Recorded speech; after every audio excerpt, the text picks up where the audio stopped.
इकडे महाराष्ट्रातही निकाल हा धक्कादायक लागलेला आहे। आतापर्यंत मतमोजणीतून आलेल्या निकालानुसार अनेक दिग्गज नेत्यांना निवडणुकीमध्ये धक्का बसताना दिसतोय। विशेष म्हणजे गेल्या 2 लोकसभा निवडणुकांमध्ये एखादी सत्ता मिळवणाऱ्या भाजपला मोठा दणका बसलाय। महाराष्ट्रामध्ये मवियाने महायुतीला धोबीपछाड केलाय। महाराष्ट्रात मवियाला 30 जागा मिळतात तर महायुतीला 17 जागांवरच समाधान मानावं लागलं। सांगलीमध्ये अपक्ष विशाल पाटील जिंकलेले आहेत। महाराष्ट्रामध्ये फोडाफोडीच्या राजकारणाला जनतेने मतदानातून सडेतोड उत्तर दिल्याचं पाहायला मिळतंय। तर 13 जागा जिंकत काँग्रेस हा राज्यामधला सर्वात मोठा पक्ष ठरलाय।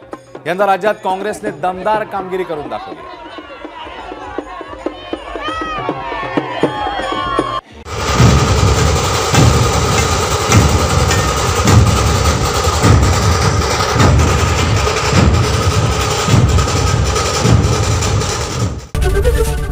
एबीपी माझा, उघडा डोळे बघा नीट।